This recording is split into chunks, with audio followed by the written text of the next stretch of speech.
After reaching the legendary transcendent fifth order status that very few entities have achieved, the god tree's golden body unleashed a resplendent light. But something made him pause upon inspecting his status window. Instead of a massive upgrade to his entire arsenal, the logic-defying breakthrough did not result in any changes to his abilities. Hold up, wait a minute.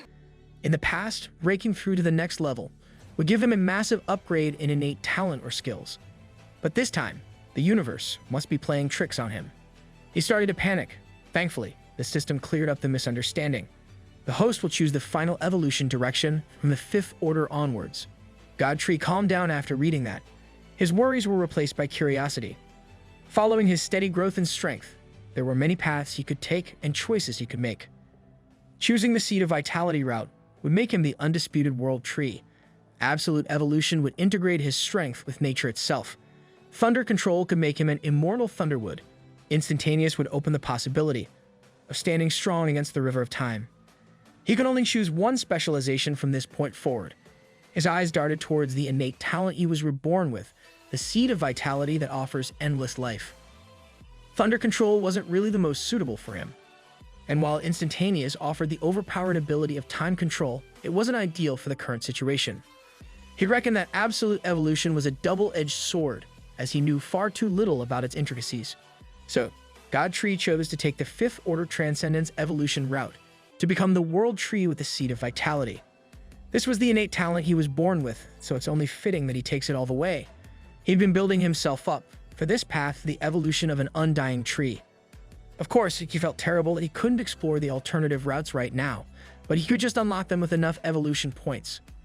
Choosing the Seed of Vitality altered his race and genetic makeup to become the undying tree. He could basically regenerate from a single piece of broken branch. Finally, the overwhelming increase in spirit power that he was expecting came down from the cosmos, bathing his whole body with newfound strength.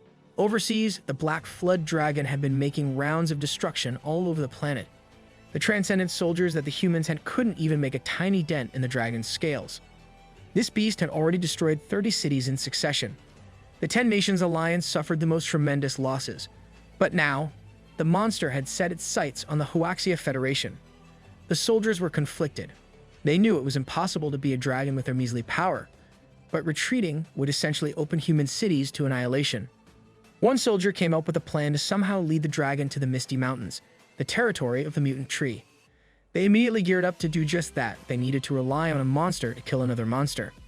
In the background, a cloaked figure was intently watching all the destruction and deaths. The Black Flood Dragon gladly followed the soldiers to the mutant tree's territory. He still harbored some serious resentment against that purple python that messed him up in the sea. He thought that the Void Snake was one of God Tree's soldiers. Standing around the perimeter of the said mountain was the entire force of the God Tree faction. The silhouette of the Black Flood Dragon entering their home swiftly came into view. White Tiger still had his speech impediment, saying, "Everyone will die." Ninetails understood the gravity of the situation. Something powerful and hostile had just entered their territory. The master was still cultivating. So it was up to the subordinates to fight.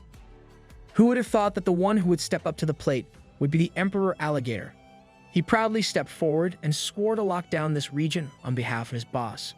After years of fending off threats away from the Misty Mountain, they could finally see how much this beast of a reptile had progressed. The Black Flood Dragon immediately showed why he was an enemy that could not be taken lightly by blasting a dragon breath that cleared the thick mist away from his path. When he decided to push forward in the clear skies, he was greeted by an intense predatory glare. The Emperor Alligator and the Black Flood Dragon stood in front of each other, not letting themselves get intimidated by one another. The Emperor spoke in a low tone. He declared that this was where the dragon would stop. Advancing deeper into the mountains would not be allowed. The Black Dragon remembered this scaly beast.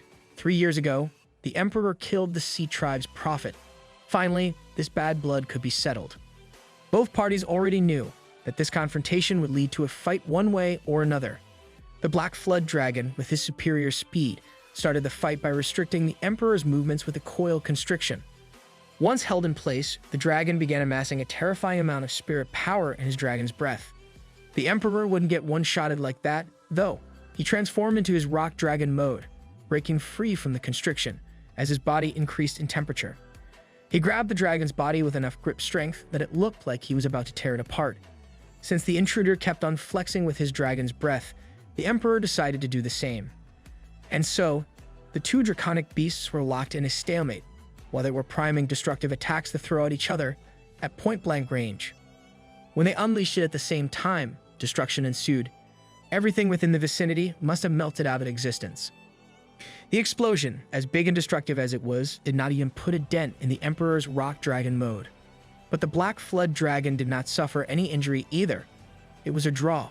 What the dragon did next to break this tie was brutal. He chomped down on the Emperor's nape, like it was bloody lunchtime. He was starting to realize that aside from the mutant tree, this mountain was filled with formidable beasts in the fourth order of transcendence that could not be taken lightly. While gritting his teeth through the painful bite wound on his nape, the Emperor focused his power on his sharp claws. His revenge came quickly. A massive gash was painted on the Black Dragon's body, blood spurting out in excess. Infuriated, the Black Dragon used his go-to move, the White Dragon's Breath. This time, the alligator was prepared, and he got his defenses up in time to take the hit without any problems. He managed to stand tall against such a destructive technique. Who wouldn't be hyped if they did that? If you looked at it from afar, the eye test would suggest that the Black Dragon held a definitive advantage in size and genetics. But even Ninetails was surprised that her brother was actually going toe-to-toe with a mythical beast. If the two monsters kept at it, they might go on fighting for a long time without a winner. Moreover, the Emperor had the added duty of miming his surroundings, so as not to interrupt God Tree's cultivation. Ninetails reckoned she would have to take action herself at this point. Just when she was about to join the fray, a still voice advised her to just absorb the spirit power in the mountains peacefully. At this point, the dragon fight had devolved into a painful screeching match, as both beasts tried their best to one-up their opponent in any way possible. The Emperor was one hard-headed entity. Unless the Black Flood Dragon somehow managed to kill him, he wouldn't let any hostile enemy pass. Also, he couldn't stand talkative fools like the Black Dragon, who kept on yapping and yapping in the middle of a fight. The two dragons were about to engage in the climax of their fight when God Tree's roots sprouted in the middle of the battlefield. The root turned to the Emperor Alligator, and Yu Ziyu advised that his general should go back and cultivate with the others. He would take care of the annoying intruder. The Black Flood Dragon perked up the sight of his primary mission, making himself known. That excitement was immediately extinguished after getting hit by a void beam right to the face. God Tree could not let this mockery of his territory go on. Whether he liked it or not, this dragon would follow him to another location. That void beam did not only hurt, but it was a special attack that could break the fabric of reality and open another dimension. Yu Ziyu's root followed the dragon's battered body right into the crack in space.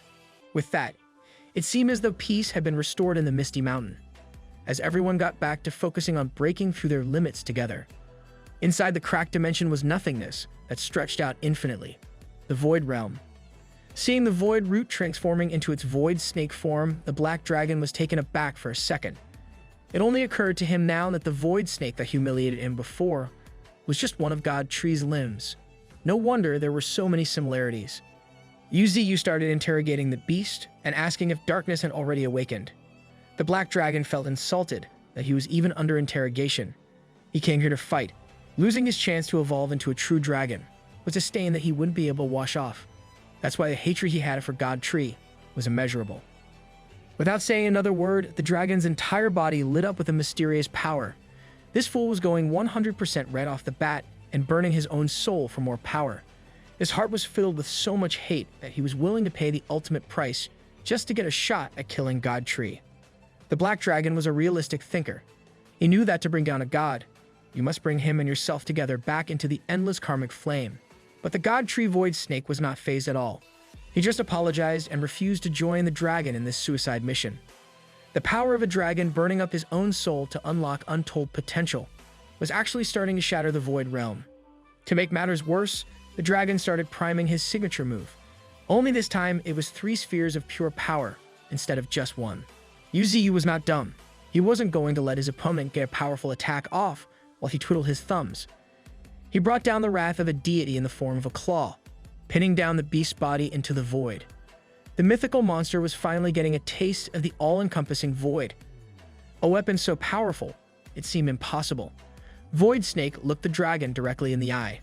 This powerless ant that's parading in the skin of a mythical beast wanted to kill him in a one-on-one fight.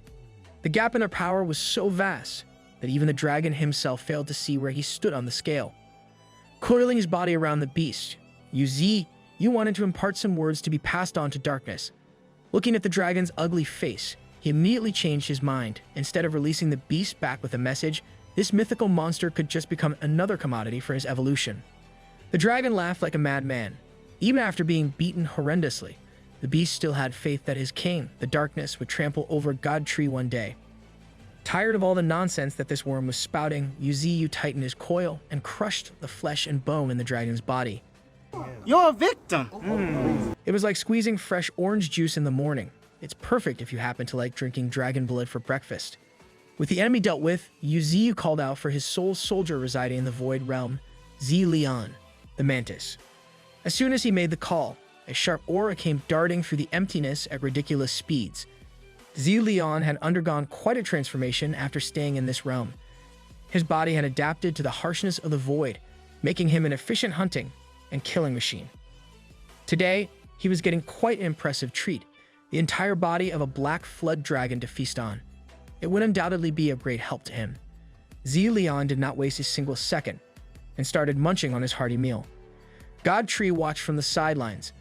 Zilian's last breakthrough was thanks to the 9-colored spirit power during the tide, reaching the third order. Within this void, Yu Ziyu could finally feel the breath of other living creatures, besides Zilian. There were definitely other void races lurking around this endless space. The mantis just finished his meal, and a dramatic increase in power coursing through his body almost tore him apart. There was no doubt about it, Zilian was evolving. Evolution through the process of devouring flesh is a ferocious way to grow stronger. That's what the void does to living beings. After eating the freshly killed corpse of a mythical being, Zilian absorbed some of the dragon's natural gifts, stemming from a superior bloodline. The void is like a separate universe nurturing different kinds of creatures. Maybe God Tree can explore and subdue a few more void creatures, similar to Zilian. If he continues to grow stronger, he'll eventually run into them. Speaking of Zilian, the humble mantis that just wanted strength, had his genetics shifted, now belonging to the Void King tribe. His innate talent plays a huge part in his adaptation. He has void claws, hunting instinct, the breath of the sea, the rhythm of the void, stealth, and now, dragon scales. After snacking on an entire dragon, the mantis body has grown to more than 2 meters, just about the same height as Qinggang. He used to be a tiny mantis, nurtured initially to be an assassin, but he might be too massive for that role now. But that won't be a problem. Based on the aura he was emitting, his killing potential wasn't diminished at all. In fact, he's even more horrifying now. That's only natural, as the Void Tribe can be considered one of the most powerful races. Now that the blood and flesh have been bestowed upon Zilian, it's time to figure out what to do with the rest of the dragon's remains. Of course, Yu Ziyu can afford to waste a dragon's soul, so he promptly took out the essence of the beast in the form of a white sphere. Holding it in his hands, it's unbelievable that the life of such a powerful being could be reduced to something so tiny. God Tree exited the Void Realm and began looking for Xiao Ling, who was cultivating in one of his winding branches. As soon as she heard her master's voice, Xiao Ling paused her cultivation. He intends to give her the high-quality soul sphere of the Black Flood Dragon. Although part of it was destroyed in combat, it should still be considered a priceless treasure. This was perfect. A sphere that contains the soul of a mythical beast would be the most fitting catalyst for her to break through to the Fourth Order, defying all odds. She now has 2 beast spirits residing inside her body. One was the centipede she'd been nurturing for years, and the other was the unruly dragon. Overall, the fight in the Void Realm yielded some decent returns. It essentially bolstered their forces by helping Zilian and Xiao Ling reach the Fourth Order. Xiao Ling's breakthrough process stood out among the crowd. Some beasts even paused their own cultivation to watch the spectacle. The centipede and dragon's soul danced all around her body, letting themselves be absorbed. They ultimately coalesced around her, coiling and winding in a bright white and purple light. The centipede manifested into a purple earring that attached itself to her left ear. The same goes for the black dragon, which took the form of a black earring and equipped itself on her right ear. It was a massive success. Xiao Ling could probably contend for the title of the strongest human right about now. The first one she saw upon opening her eyes was her generous master, already expecting her successful evolution. Xiao Ling smiled with joy. The power she now possesses is immense. While God Tree was busy praising one of his generals, a spirit power spike could be felt in the distance. It looks like White Tiger wanted some attention for himself, too, as he began roaring as his power level shot up drastically. Opening his wings, the overgrown cat dramatically made his breakthrough in the air for everyone to see. It's a well-deserved evolution. He's been working hard with Thorn and Xiao Lan in managing a city for the past 3 years. But so is everyone else, and they are reaping the benefits of their hard work simultaneously. Shingan, Tyrannosaurus, Glacier, Demon Cow, and the rest of the gang were pushing themselves to the limit, enriching their bodies with the spirit tide. They say that when it rains, it pours. That's definitely what's happening right now. God Tree has been waiting for this day for a very long time. The day when everyone gets strong enough to stand with him at the peak. The cosmos gave its blessing, and the enemies of the Misty Mountain better be prepared for what's to come. Speaking of enemies, let's see what's up with the beast-riddled continent of Australia. There, what's left of the Australian humans are fighting hard, but they are essentially fighting a losing battle. They might get a kill or two out of desperation, but the sheer number of beasts and their superior strength might just be too much to survive. A lone soldier who's been fighting against a beast attack for who knows how long is starting to run out of steam. In this world and era, Australia is made up of 14 sovereign countries, all of them suffering from different degrees of ambush. Out of every continent in the world, they have the highest scale of destruction and casualty count. Even the soldiers that the government deployed, their best of the best, were falling like flies. Everyone is dead, leaving only a few stragglers to mourn for their lost comrades. They managed to protect one city, but almost everyone died in doing so. The team leader half-heartedly advised his troops to wipe their tears, as they successfully did what they set out to do, protect the city. Those who sacrificed their lives for the mission to succeed did not die in vain. That's their consolation prize. That's the sentiment that they must repeat in their minds to go on. Now that they've successfully defended the city, what's next? They should go home with their families safely, right? Ain't nobody got time for that. Well, how about bursting into nothingness, vaporized by nuclear levels of biohazardous substance? The team leader watched as his remaining soldiers were wiped out of existence. You must not have realized that he's in a messed up comic. Who's the culprit, you ask? Well, we've seen one of them before. The world dubbed one of them the Destruction Beast, Australith. All those years ago, the world was plunged into hopelessness when one of these bastards wreaked havoc. And now there are dozens of them coming out of the ground, as if they spawned from hell to cause mayhem. Their roars are shrill and grating. Their strength is devastating. I would really hate to be a human in this verse, bro. Back in the Misty Mountain, the simultaneous evolution continues. The spirit tide was working overtime to supply the beasts with enough spirit power to step into the next level. Standing out among the beasts was our favorite golden assassin, Sparky, surrounded by his army of war-tested mutant ants. Surprisingly, Sparky has unlocked a heavenly Emperor Ant's bloodline slumbering inside him. This ultra-rare bloodline granted him unparalleled strength and a constantly evolving exoskeleton. Yu Ziyu noticed this unexpected royal bloodline evolution from afar. Aside from Sparky, the Queen Ant has also awakened the Empress Ant bloodline. The Ant army just kept on surpassing their potential, one after another. But the threat of darkness's awakening is disconcerting. From the Misty Mountain, God Tree can sense the abnormal spirit powers spreading across Australia non-stop. There's no doubt that darkness is gearing up for a terrifying attack, and they only have a limited time before the spirit tide officially ends. Logically speaking, the enemy won't make a move during this period of free spirit power in the air. He reckons that the rapid recovery of the Black Flood Dragon should be darkness's doing. This means that just like God Tree, the embodiment of evil evolution, is also recruiting companions at the moment. Stating that her master was deep in thought, Xia Ling asked him what he was thinking about. Concerned with the constantly growing force of darkness, Yu Ziyu tasked Xia Ling to pressure her people to push and become stronger. That includes 3 of their Federation cities and the Dark Council. Sensing the urgency in his voice, Xia Ling complied. The ultimate battle will start very soon. By all accounts, this will be the most dangerous battle that the Misty Mountains will ever have to face. Xia Ling can see that the threat of darkness was weighing heavily on her master's mind. At this point, it's pretty clear that darkness has taken control of Australia somehow, and once the spirit tide ends, the fate of the world will be put on the line. It would not be unrealistic to say that the Misty Mountains will lose a lot of companions in this incoming war. No matter how strong Yu Ziyu is, he's just one guy. He can't guarantee the protection of every subordinate in the war against darkness. Moreover, the final boss's power level is still a mystery, but he's positive that darkness will definitely not be below the 5th order of transcendence in terms of strength.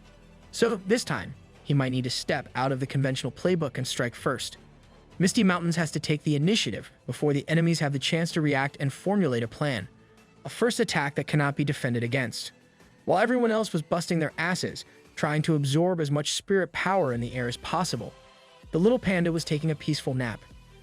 The only thing that could wake him up was his phone blaring with a specialized ringtone for that girl from Jiya City. Wiping the sleepiness from his eyes, he picked up the call and asked Xiao what was up. In the other line, the lady was infuriated that little panda was so casual when something big happened that put the balance of the entire planet in trouble. The destruction beast, Australith that almost flattened Jiya City, has appeared once again, and there were a lot of them. Little panda's drowsiness vanished, replaced by urgency, thinking that Jiya City was under attack again. Thankfully, that was not the case.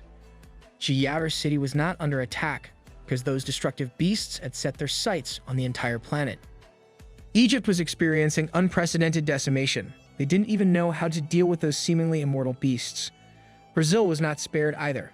The Australists crossed the oceans just to lay siege to their land. In Paris, the Eiffel Tower is about to be eaten for some reason. All relevant human cities are under attack. It was at this moment that Yu Ziyu realized that darkness had already made its move when he was just trying to come up with a plan to attack first. Freedom Federation is home to a lot of talented transcendent humans, but their measly strength was useless against absolute power. Victory is but a dream, so they quickly shifted their focus to at least buy enough time for the civilians to escape the horrible decimation. Even if they have to put their lives on the line, the transcendent humans intend to block the enemies, which was a foolish decision in hindsight. The Australith attacking the Freedom Federation just opened its mouth and unleashed a deadly beam of red energy. It tore through the city and vaporized any foolish hero who tried to stand in front. The civilians who were just trying to desperately run for their lives were deleted out of existence. Outside the city, vehicular traffic has jammed up. These humans have never learned their lesson, despite being under constant threat of being wiped out. A family of 3, mommy, daddy, and a little girl, tried to drive away from the burning city. But all the Australith had to do was turn its head to the countless cars trying to flee and fire up another beam, deleting everything in sight with a scorching blast. The coordinated Australith attacks extended to the 10 Nations Alliance. In its religious capital, the false prophets continued peddling their promise that the believers were safe within the church, for evil cannot destroy their faith. Also, their beloved bishop, blessed by the gods, has gone to the battlefield to protect them. Due to the false prophet's impassioned speech, the believers clasped their hands in prayer with absolute faith. That did not last long as they started scrambling chaotically, once the roof of the church was destroyed by an Australith tendril. When the crimson eyes of the beast looked down on them like ants, their beliefs were dashed out. Mr. False Prophet actually believed that he had the protection of the great bishop and that evil forces could not touch him. That earned him an obliterated head, courtesy of a special red beam, directly from the monster's maw. The believers scrambled in a panic as they got picked off one by one. The Australith was having a buffet of tasty, gullible people to strengthen itself with juicy human meat, and the beast enjoyed inflicting pain upon its prey, making sure that they got chewed up before being digested. In just a few seconds, the Church of the Great Bishop became a wasteland of blood and gore. All the believers were dead and eaten. Me personally, I wouldn't take this level of disrespect. The Australith went on to get some more destruction and eating done. The United Nations, or what's left of them, was forced to hold an emergency meeting on how to deal with their imminent extinction. All eyes were on Australia and the abnormal rise of powerful spirit beasts coming from the continent. Almost every country in the world was under Australith invasion. The Australian representative was taking a lot of heat from other delegates for failing to detect the existence of these beasts, but he toughened his resolve and asked the other countries to provide support to his country instead. The humans in Australia were on the brink of extinction at this point. The delegates singled out the Hua Shia Federation's head, as this guy should understand the horrors of Australith more than anyone else. Australia didn't have a powerful beast as an ally, like the mutant tree, to rely on in a colossal crisis. Australians had to depend on themselves, and they were not nearly capable enough to resist. There was also the threat of Australiths entering metamorphosis and laying eggs. The other delegates understood the situation, But there were 10 Australiths at the fourth order of transcendence out on the loose. Counting all of humanity, there were only 5 humans at the same level. Putting humanity in an all-out war against a stronger enemy would just be foolish. What they needed to do was ensure that humanity survived when all was said and done. The Australian delegates snapped. Those destruction beasts roaming the world were intelligent. They wouldn't leave loose ends. While they still had an inkling of fighting power, humanity should work together instead of protecting their own countries. It wasn't out of line in saying that once Australia falls, the rest of the world would probably follow. In Australia's country LTV station, an unwanted guest just entered the premises by force. They have an L on their name. That's just asking for trouble. He killed the measly security team manning the whole establishment and the news anchor's life on air like he was stepping on an insect. The crew didn't know what to do. Darkness had entered the broadcast station to send a message to the world. Darkness in his humanoid form turned to the mortified crew remaining and demanded that they help him go on air. If they dared to run, he threatened to just kill everyone in the city without batting an eye. What other choice did they even have? The chief of the station greenlit the broadcast. Every television in the world started broadcasting the words of Darkness, addressing all of humanity. Even the internet was played with live streams of the proclamation. Humanity was glued to their screens, trying to make sense of the situation, while watching a humanoid creature speak. Word of such an event reached the United Nations meeting. World leaders and delegates were gathered in one room, and they watched the live feed on Australia's TV channel. The unnerving appearance of Darkness appeared on the large screen. His singular crimson eye and pale countenance sent a primitive jolt of fear into everyone's system. They had never seen anything like this before. Darkness started his speech off by properly introducing himself. He made it clear that he might look humanoid, but he wasn't human. The surviving humans had already felt the horrors of Australiths running rampant in most major cities. He didn't give a damn if humans believed what he was about to say next, but he'd say it anyway. He confessed to being a mastermind behind the deployment of those fearsome destruction beasts. That little tidbit of info should be enough to give the viewers a complete understanding of just how much power he wielded. Well, this wasn't anything surprising. With that established, Darkness wanted to tell the people of the world a few more things. Those 10 Australiths that he unleashed into the wild were just the tip of the iceberg. He still had another 50 stashed somewhere, ready to get sent out whenever he pleased. Hearing those words terrified the world leaders down to their core. The hopelessness of their situation was starting to sink in. But Darkness didn't stop there. Other than the 50 Australiths, beasts that were 4th order and above, numbering more than 1,000, were waiting on standby. As for beasts in the 3rd order, he had countless of them itching for action. Moreover, Australiths were not even the most potent beasts under him. But it should be more than enough to be considered extreme for humans. Why is he flexing so hard though? Chill. He proclaimed that very soon, he would issue the slaughter of all the humans on this planet. But he was willing to give them one last chance. Humanity must follow his orders, and he considered leaving a piece of land where some of them could survive, preventing their extinction and continuing their lineage. As for what this chance was, or what kind of orders Darkness had for them, everyone was on pins and needles to find out. Darkness's tone shifted into a more serious one. He simply wanted humanity on his side, for a crusade against that hateful tree. Everyone knew what this order implied. They were being forced to choose his side in a war of gods. Darkness continued that if humanity helped him get rid of that mutant tree, they could continue living safely in their very own corner of the world. Thankfully, Little Panda had internet in the Misty Mountains, and they were able to watch the broadcast live. God Tree did not see this coming. Darkness was actually trying to put him in a position against humans. Then, as if sensing his eyes glued on the tiny phone screen, Darkness started addressing Yu Ziyu personally. He wanted to ask if God Tree still remembered what they said to each other previously. The last time they clashed for a short time, Yu Ziyu vowed to defeat Darkness. With a twisted smile on his face, he admitted that these humans wouldn't be that useful to his cause, but he'd still take pleasure in watching them play around. Hearing these 6 sentiments out of the humanoid's mouth, everyone realized that Darkness saw the survival of humans as nothing more than just a game. Darkness continued addressing Yu Ziyu personally, promising that they would be meeting each other very soon. At that time, he vowed to kill every single beast in the Misty Mountain, while forcing God Tree to watch. Bro was evil to the core. Now that he said what he wanted to say, Darkness wanted to leave humanity a little gift, just to prove that he was not lying. He would destroy the city he was standing in, just for the hell of it. The humanoid's body started heating up and glowing with a nuclear radiance, while the imploding energy leaked out. The first casualties were the TV crew, who were crapping their pants from the start of the broadcast. Then, the rest of the city followed, as darkness used his body as a nuclear bomb that destroyed everything in sight. The stream naturally cut off after that. The network building was deleted, along with the city and its inhabitants after all. Seeing the satellite feed of the city, darkness just blew up. It was confirmed that everything had turned to ashes in an instant. Among the burning rubble and debris of a destroyed city, darkness emerged without a scratch. Isn't this just an average day in Australia? This dude could actually turn his body into a weapon of mass destruction and not suffer any drawback or cooldown. How broken is that?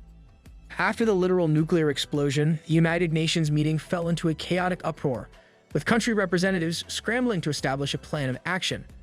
One of the representatives made a stand to continue the conference where they left off and see where everyone stood. One idea is already in the back of everyone's mind. They will have a vastly different conclusion and focus this time around. Back in the Misty Mountains, Shi Yaoling was pondering that Tiva stunt. Darkness obviously knows that humans don't stand a chance against God Tree. So why did he call them to action? Perhaps Darkness just doesn't want Yu Ziyu to be on the same side as humans. No matter how powerful he is, he was still defeated by humans in the past. Maybe that's why he's shifting humanity's target, or maybe there's another secret reason. Today is the 10th day of the spirit tide eruption from the cosmos. It will inevitably end soon. Perhaps the biggest harvest this time around was the God Tree's 7 dimensions that have tirelessly absorbed spirit power. Each of them expanded to more than 10,000 square meters. During their expansion, the dimensions also obtained new abilities respectively. Now, God Tree can connect the 7 of them and transfer energy amongst themselves. Using the dimension of Earth, he constructed a vast, scorching continent within the dimension of fire. He used the dimension of light to condense a light source in the dimension of the Earth, while using the dimension of life to provide vitality. It's become the most habitable of all 7. As for the dimensions of thunder and ice, he did not bother making any drastic changes. These specialized ones can just be used by the beasts with high affinity to their corresponding elements. God Tree's already decided that the dimension of life will be his own main camp. The dimension of the void is inhabited by Zi Lian and the mysterious lurking creatures currently. At this point, he'll just have to leave the rest of time and expand the 7 dimensions as much as possible. He has to secure as much spirit power as the spirit tide would allow. Back in Australia, their expanded spirit tide has grown a lot larger than before due to the intervention of darkness. This opens an even bigger cultivation spot for everyone in the Australian Beast Army. The one overseeing this pivotal place was none other than the enhanced kangaroo beast. He noticed the purple-cloaked figure arriving and asked what was the matter. Purple Cloak was having some doubts about whether it was really right for them to follow this new Darkness King.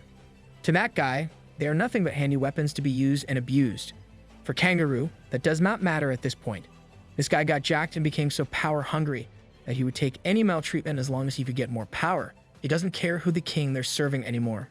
He would gladly join hands with their old enemies in the Sea Tribe and ally with those useless humans just so he could get a bigger slice of the power pie. Their goal is still the same after all. They just need to focus on the obstacles in front of them and destroy them without mercy. Purple Cloak looked at him with disbelief, realizing that this guy was not his friend anymore. Kangaroo did not like that at all. It was as if his comrade was looking through his soul. Purple Cloak just dismissed the matter altogether, but he knew that the Kangaroo in the past would never say something so callous and undignified. Kangaroo did not deny, nor did he get offended. He knew that he had changed more than anyone else.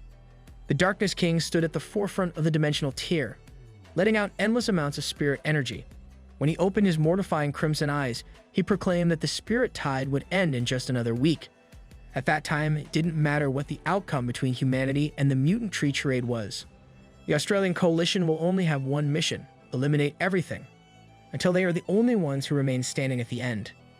The mindless beasts that blindly received power from the new king cheered on with their roars. As the war inches closer, no one knows what's going on in the twisted mind of the Darkness King.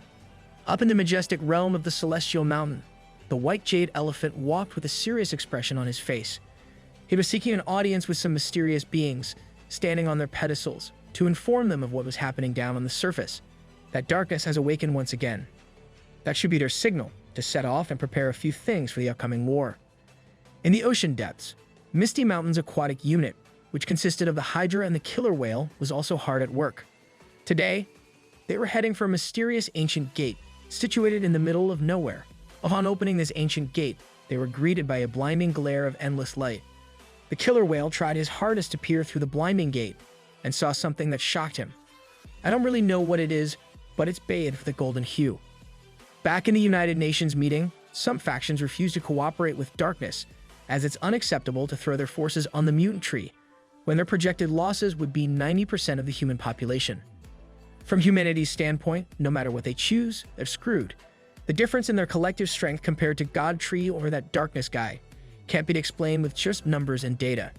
The head of Hua Xia Federation is very familiar with God Tree's feats, and the humanoid darkness's words and actions confused him. He can't quite wrap his finger around it, but something is not right with those threats. Impressively, this guy arrived at the possibility that darkness is threatened by the mere existence of humans on his own. While he was deep in thought, the whole building started shaking vigorously. Since the bold proclamation of darkness, the United Nations Conference has gone on for 2 days and 2 nights without making a final decision. And today, the building full of national leaders was subjected to another shocking incident. Yu Ziyu himself has appeared at the United Nations Council in his sleek combat form. It looks like the big guy has to step up and move things along for these indecisive bastards. Bro has an immaculate aura. For real. The whole floor of the council was filled with winding roots and branches, establishing God Tree's control. This ugly conference room was due for a renovation anyway. You might as well pattern it out of a god's body. Seeing the unexpected arrival of one of the most powerful beings on the planet, everyone was at a loss for words. These nation leaders were defenseless. The entire political roster of the world could be wiped out at any second. The Federation head was mortified, but for different reasons, he already thought that there was something more to Darkness's speech. Perhaps it was time to get some answers. Yu Ziyu's arrival was flashy and controlled. He demanded everyone's attention and fear by his mere presence. He started off by politely jabbing at their unexpected meeting in such a formal setting. As far as these incompetent leaders knew, the God Tree should not have moved from the Hua Xia Federation. There was also a spirit power isolation system installed in the building, so they should have been alerted. Well, such things are totally useless against an absolute powerhouse like the God Tree. He simply picked apart the system, casually on the way to this place. Every leader was trying not to crap their pants, thinking that the God Tree appeared to prevent humanity from joining hands with darkness by getting rid of them. But he dispelled all those thoughts by insulting the world leaders for their narrow-minded thinking, as always. So he wouldn't bother with niceties and get straight to the point with his agenda. He asserted that he was not going to play any tricks like the one Darkness tried to pull. With that being said, he promised that if humanity tried to go against him, every single human would be wiped out from this very planet. He gravely emphasized the point that he would not leave a single human alive for those who weren't convinced yet. Out of every leader in this conference hall, Yu Ziyu singled out the head of Hua Xia, the one who probably understood him relatively well. Yu Ziyu honestly admitted that he wasn't clear why Darkness was targeting humans yet, but there was one thing he could tell everyone for certain right now. In the previous era, Darkness also descended upon the world, and at that time, humans were the ones who defeated Darkness with their own hands. Hearing that wild fact was almost impossible to believe for the humble, powerless humans at the conference. Hua Xia Federation's head steered the conversation back to business and asked God Tree what his real goal was in crashing the meeting. It couldn't have been just to tell them this unverifiable information. Yu Ziyu kept it plain and straightforward. He divulged his plan to start a war with Darkness. Whatever humanity wanted to do from this point on would be entirely up to them. The Hua Xia head wanted to know if God Tree was confident in winning a war against such an enigmatic opponent if the war proceeded. He answered back with a question of his own. If they couldn't envision a win, then do they not fight at all? Do they just lay back and let death and darkness prosper? Yu Ziyu had already said his piece. Humanity could join hands with the dark or stand by his side. It was time for the world leaders to put on their big boy pants, make the choice, and place their bet. After he left the leaders with a massive question that would determine their survival, an eerie silence filled the conference. Not a single one of these vocal politicians wanted to open their mouths for fear of saying the wrong thing. Back in the Misty Mountains, things had been going swimmingly. Now that the side of humans had been appropriately handled, all that was left to do was wait for everyone to finish absorbing the remaining spirit power from the spirit tide. However, there was a problem with the Australian forces looming over Yu Ziyu. Even if he were to charge overseas at full speed, it would take too much time. He needed to consider his next move properly. While he was mulling over the decisions that he had to make, he was instantly transported to a familiar empty space. He already knew what was happening. The system pulled him aside for some unknown reason, so he asked why. The system had a habit of intervening when things got a little too serious. First, its disembodied voice commented on Yu Ziyu's adequate preparation for the incoming war against darkness. Well, the system was the one that pushed him into this position in the first place. While he was here, Yu Ziyu wanted to ask a long-standing question that had been stuck in his mind, and that he hadn't gotten the chance to ask. If you were to lose this incoming battle, what would happen to the world? The system plainly explained that if there was an imbalance between spirit power and undead energy, the land they were standing on would eventually become a dead planet. If that's the case, then was it possible that darkness was planning to kill all living creatures right from the start? When the world becomes a dead planet, can darkness continue to exist without life? The system answered that darkness would survive without a doubt. He would simply start searching for another new planet to feed on.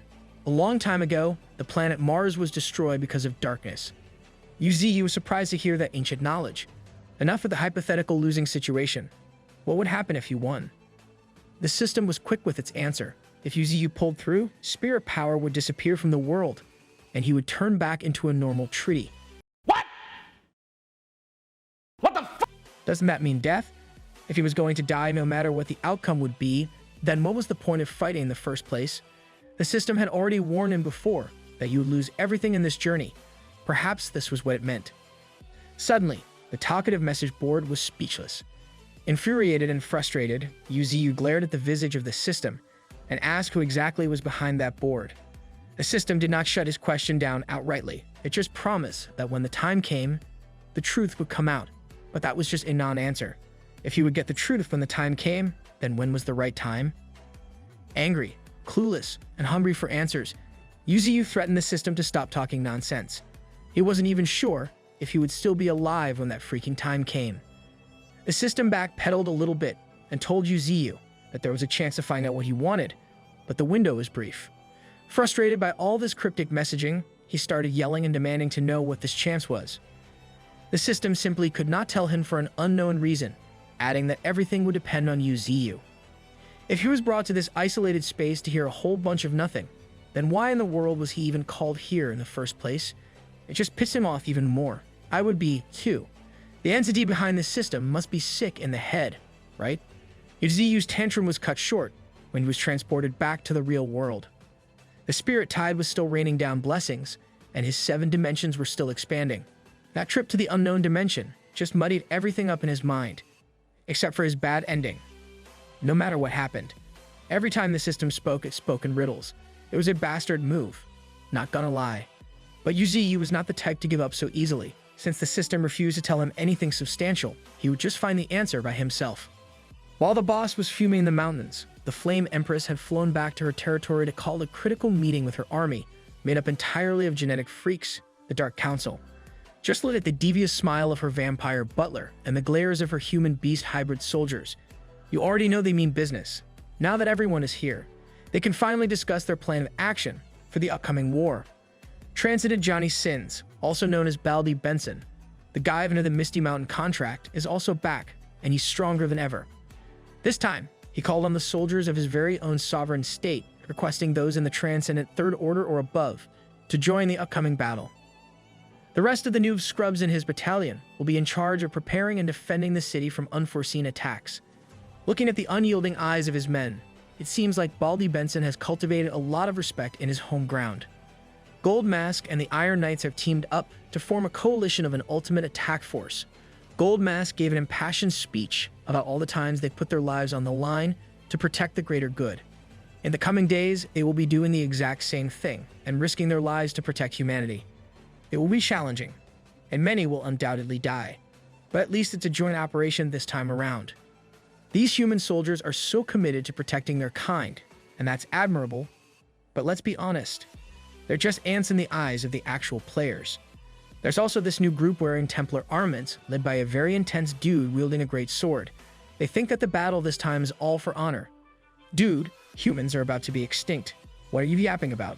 On a nearby cliff, a formidable beast takes a dramatic pose, surveying the land. There was the black panda that arrived late in Jiyager City all those years ago. His focus might be on the wrong thing. The war is coming, and he's thinking about his little brother, the little panda. 4 days remain until the end of the Spirit Tide. The United Nations finally made up their mind and came together to fight against something. They chose to declare darkness as their enemy. In the 10 Nations Alliance, destruction and death have become commonplace. The Australics were still roaming the land, but one of the beasts has surprisingly perished in an incredibly brutal manner. It has been turned into a disgusting donut. A single man stood up against a seemingly unbeatable beast that even the God Tree had a tough time against in the past. It came at the price of a whole lot of civilians and believers, but the Australics' reign of terror is finally over, at least for now. The great bishop was not a fraud. After all, he's actually a decent fighter. He turned to his subordinate to get a casualty count. He already knew that it would not be low. Out of the 300 people the church deployed in hopes of vanquishing evil, only 8 people were left. That's an unprecedented death toll. Hearing the number of hundreds of thousands of people who died fulfilling his orders, the great bishop doubled down and ordered the assembly of even more men. Bro is psychotic, for sure. A new battle is about to start, and he can't afford to get upstaged by beasts. He has a godly reputation to uphold. Below Freedom Federation's Sky City, a familiar figure has been messing with metals, engaged in his own training arc. He managed to coat some kind of beast in a metallic prison, consisting of scraps from broken infrastructure all around the city. Yu Li, the master of magnetism, has bounced back from his embarrassing loss in the open ocean and managed to subdue one of the roaming Australites in his area. He owed this power up to the Spirit Tide, which raised his strength by a decent amount. If not for that boost, he would have been helpless against this beast too. In the epicenter of evil, also known as Australia, human settlements were pretty much wiped out of existence, burned down to ashes. Since darkness awakened, Australia's 14 countries have all faced varying degrees of destruction. They have been plunged into a state of absolute anarchy. It's fitting to label it as hell on Earth. The current human death toll has already surpassed 3 million and is still counting. Dead bodies littered the streets.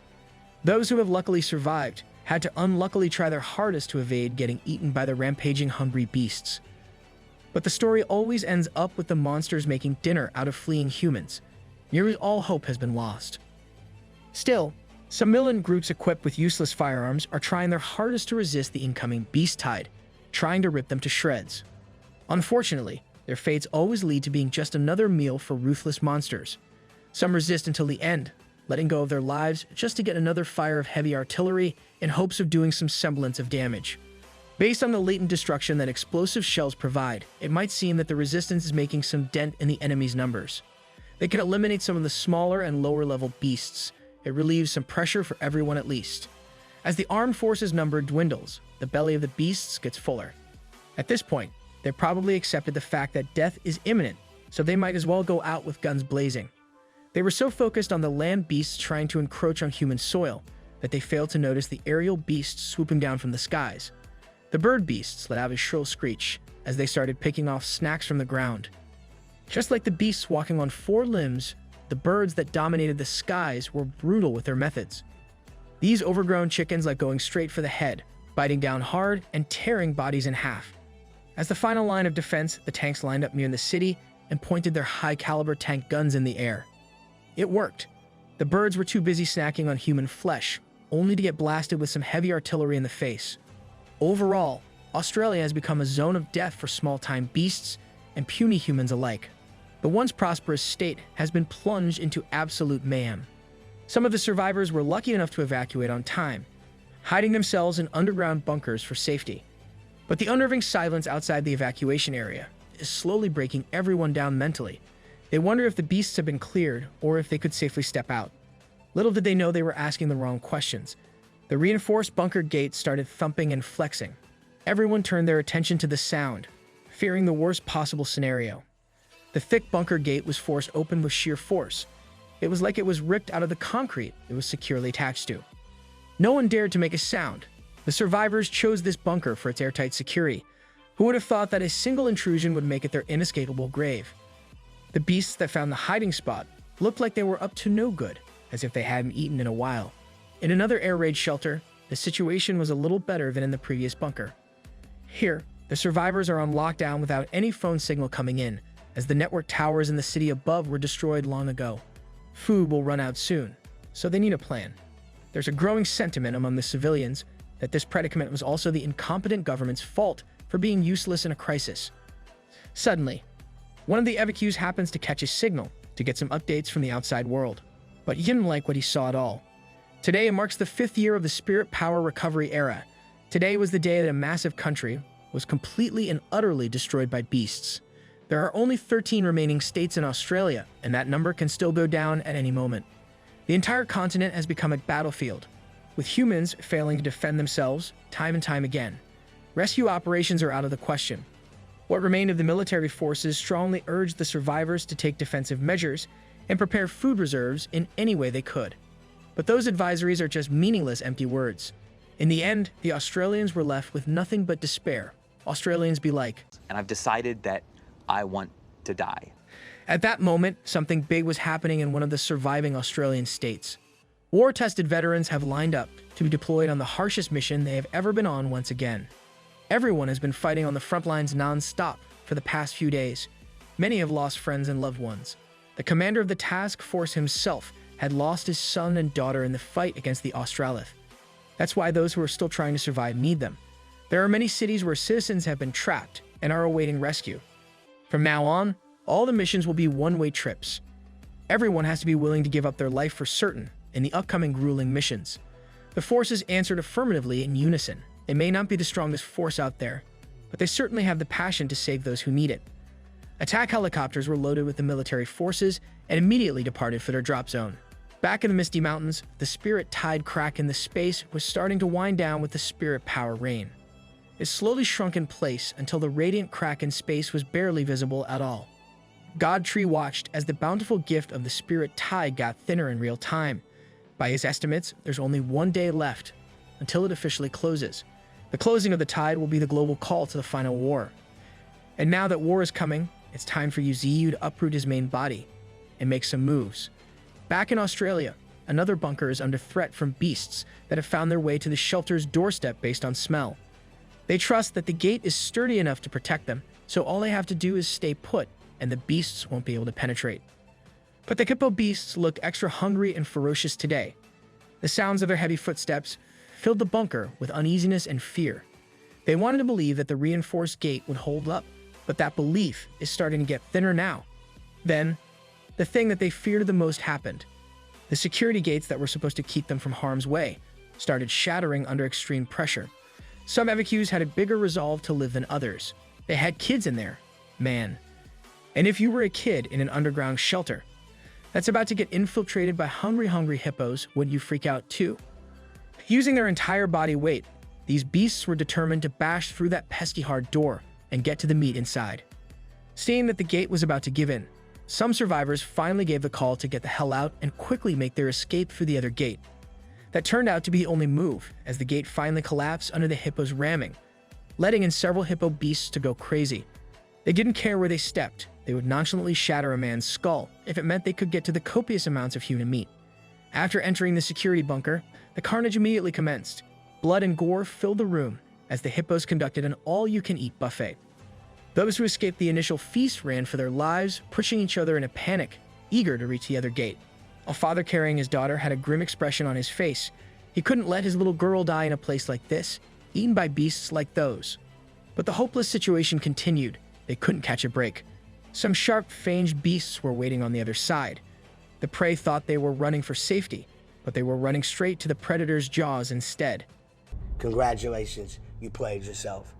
Seeing the beasts at the only exit remaining, the inkling of hope that the survivors tried to hold onto was extinguished. Those at the front desperately tried to run back, but the hallway was too congested with other people.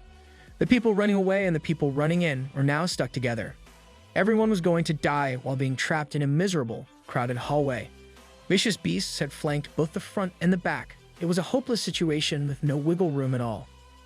Those on either side of the congestion perished while screaming in fear. The father, carrying his daughter, tried to shield the little girl from the horrific view and sound. It didn't matter if he died. He just wanted his child to survive. Everyone's prayers were answered by the sound of high-caliber weapons being fired from a distance. Beast-piercing bullets lodged themselves deep into the bodies of the sharp-fanged beasts, pushing them away from the exit. A single file of heavily armed soldiers pushed through, desperately trying to make an escape path for the remaining survivors. Once the exit was secured, the commanding officer coordinated the smooth exit of the civilians. They had to be quick and organized. The people exited the underground facility, and what greeted them on the surface was destruction. Debris and fire replaced the infrastructure. Without waiting for the other soldiers to get out of the hellhole, the officer threw his explosive kit down the stairs without hesitation. They had to sacrifice brave soldiers just to avoid any more beast problems down the line. They had to be swift and decisive after all.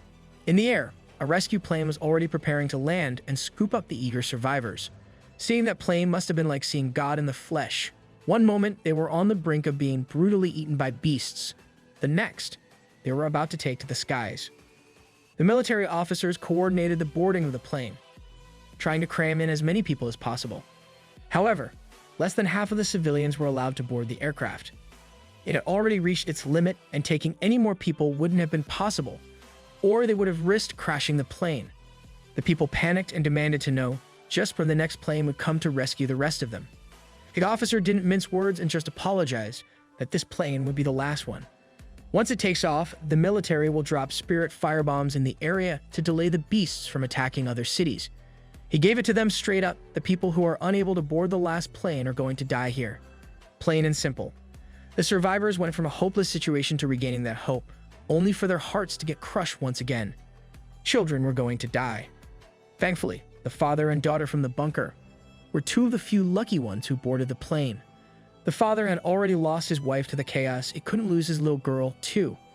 But when he looked at those who weren't so lucky to board, he saw a mother carrying an infant, her tears of desperation visible even from afar. He tried to avert his gaze, just focusing on his own child. Then, an old man who could have just coasted to safety stood up and proclaimed that he wouldn't leave, giving up his ticket to stay alive. He wanted to give his spot and this chance in life for that baby instead. The old man insisted that he had already lived for a long time. An infant was more qualified for a chance to board the plane to safety instead. Press F to pay respects to the OG, even though that baby looks like a grown-ass man. That brief display of what humanity is all about lit a fire in the survivors' hearts. One by one, the adults who had secured a seat to safety stood up and gave up their ticket to a new life for those they thought deserved it more. Able-bodied adults started exiting the plane and going back down to the battlegrounds, knowing full well they'd die when the spirit firebombs descended. They were willing to give up their lives for complete strangers, for kids who would usher in the new generation of humanity. The officer yelled at the crowd to stop dawdling and quickly board the plane. They didn't have much time before the ground got nuked. An incoming beast tide must have sensed that the survivors were trying to escape their grasp and kicked into gear for the chase. The soldiers and their guns were having a rough time holding the beasts back. The plane needed to leave. A kid who had clearly suffered a lot in the destruction of the city came up the line, hoping to get a seat on the plane. The father carrying his daughter looked at the little boy, and his heart couldn't help but ache. He looked at the kid, who was about the same age as his little girl, and felt the guilt of being given a seat on the plane. The boy did not speak. He just stared at the man with horrified eyes. Unable to bear it any longer, the man gently put his daughter, Shi Yaomin, down and looked her straight in the eyes. He reminded her to take care of herself and grow up well. The father knew that it would not be possible, but he promised to find her a bit later. Before the plane closed its doors to depart, the father gave up his seat, opening one more spot for the little boy below. When the plane door closed up, the reality of their current situation kicked in. They were about to die. They might die from the incoming beast tide, or they might die from the human spirit firebombs. Either way, they would die, and they collectively made their peace with however long they had left. But there were a few who started regretting trying to be heroes, regretting giving up their spot, when they knew full well that they were terrified of death. The father looked up at the departing plane. He knew that his promise to his little girl wouldn't be fulfilled. From now on, she must protect herself adequately. As the plane lifted off, the survivors who were left for dead looked at its retreating silhouette with complex emotions. Then the plane exploded into pieces in midair, killing everyone on board, including the children who had taken the seats of the adults below. Why, you ask? Because none of us deserve nice things, and humanity will always suffer, especially in this story. The survivors below could not believe their eyes. How surreal was it that the path to freedom they expected was actually a vehicle to a brutal death? There was a creature up in the air, the one responsible for destroying the departing plane full of innocent civilians. Mr. Dad looked at the skies. His brain must have blacked out at this point. His eyes were empty. Sorrow, Grief and rage filled his body. Then, at their rear, thumping sounds could be heard as the beast tide closed in. Most of the deployed military forces have fallen, eaten by merciless creatures. The remaining soldiers with guns slowly backed away, trying to ensure just a few more seconds of buffer before the beasts could reach the civilians. Their bullets might have worked against small-time beasts, but medium-sized monsters were immune to damage from armor-piercing rounds. When the enemies closed in, the few remaining soldiers did not stand a chance at all.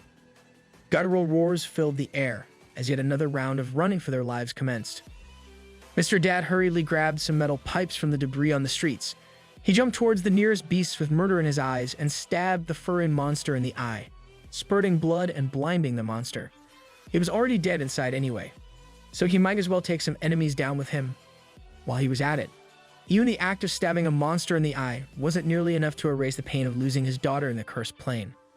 He screamed and cried. He wanted his little girl back, but his rage was reciprocated with a claw slash, sending him flying in the air. Mr. Dad dropped on the ruined pavement, coughing up blood as he bled eternally. Then, one of the real heavy hitters made its entrance, and another Australith jumped into action. With the beast tide and a few more reinforcements to wipe out powerless civilians, it wasn't enough to just call it overkill. At that moment, the Spirit Firebomb deployment commenced. The plane might have failed, but they still needed to delay the beast march. The firebombs did precisely what their name suggested. They blanketed the ruined city with even more destruction and scorching flames. Mr. Dad knew he was probably going to die right there and then, but he was unwilling to go down like this. He wanted revenge. If he couldn't do it himself, then he asked the heavens for someone to do it in his stead. Anyone would do. He just wanted his little girl to get the justice she deserved. And the heavens answered his pleas when an unexpected guest made their entrance by socking one of the marching beasts in the face. The punch sent the monster rolling on the dirt, shocking the rest of the gang. This guest wasn't originally from Australia. He had massive angelic white wings. He had a fierce and sharp set of fangs, capable of tearing through anything. He had some beef with Australiths for hassling his boss a few years ago. It was none other than White Tiger. The Misty Mountain forces had finally made their move. The war had officially begun, and they're bringing it to the enemy's home court.